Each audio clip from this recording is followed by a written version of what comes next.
Welcome to another edition of Pressbox Ramblings. This week we're going to try to clear the muddied waters of District 85A, where we get Harker Heights going to Temple to play. And then we're going to have Alex Byington here to help us break that one down. And then we got Belton and Killeen. The winner of that one could be in or out of the playoffs, depending on. For that one, we're going to have Kevin Poshbull come in and hopefully break down the game for us.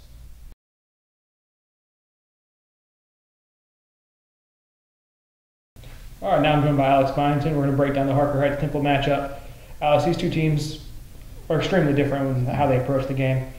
What's going to be the difference? Can Temple be stopped, and can Temple stop Heights? Because the two teams, offense and defense, complete opposites. Oh yeah, they're direct inverses of each other. I don't think we've seen a game this year where we've had the number one offense, one team be the number one offense, number one, or the worst defense and the top offense versus the top defense and the worst offense. So yeah, it's definitely a crazy matchup.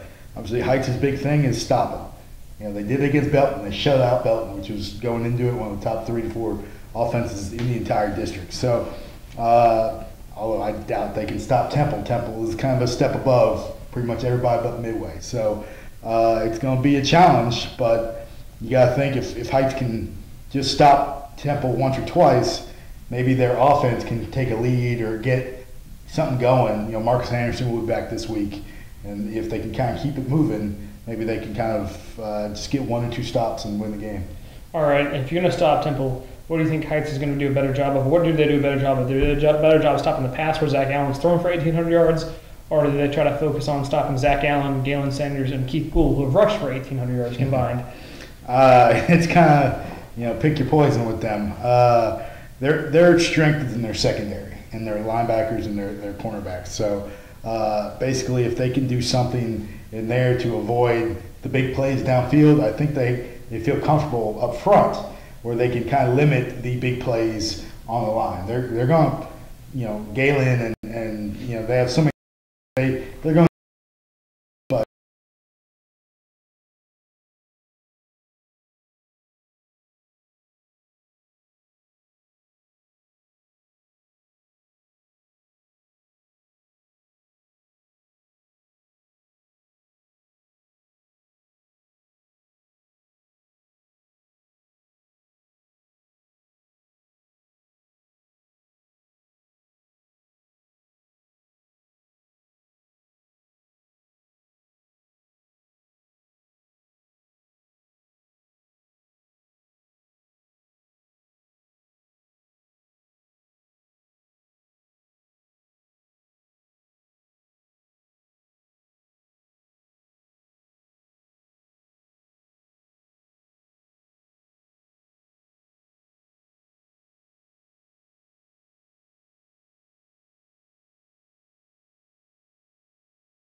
We have that game and all the rest on kdhpressbox.com, where we'll have a live feed of all the action.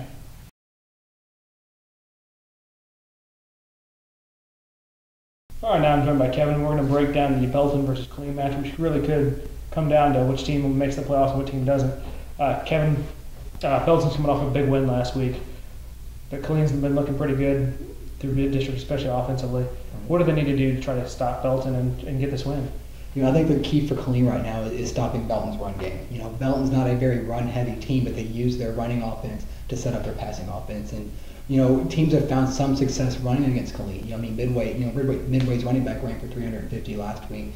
So I think Killeen's going to have to show up that run defense a little bit, force Belton to throw the ball. Killeen's secondary, good at times, bad at other times. They did a really good job against Midway last week. So I think that Coach Jones and that defense want to kind of force Belton to be one-dimensional instead of the all-around offense that they have. All right, obviously they had a hard game against Midway last week, but they played them tough for a little while. Right. What do they need to improve on to be able to finish off that and make a better impact against Belton? The one thing that Killeen really didn't do well against Midway was finish drives. The one things that come to mind is, Killeen has an opportunity to pull within a score. Early in the fourth quarter, they had a 4th and 1 at the 1 and couldn't get in. They score right there. The entire game changes on that thing. Whereas Midway seemed to be scoring almost at will. So at that point, Killeen has to finish the drives and put pressure on Midway to keep scoring, and that's one thing they didn't do. All right, Belton side. What are you looking at Belton that could give Killeen problems? Obviously you've got to be concerned with what Peter Shelburne's doing. I mean, he's one of the best quarterbacks in the district. Durham Smythe is a matchup headache for any defense.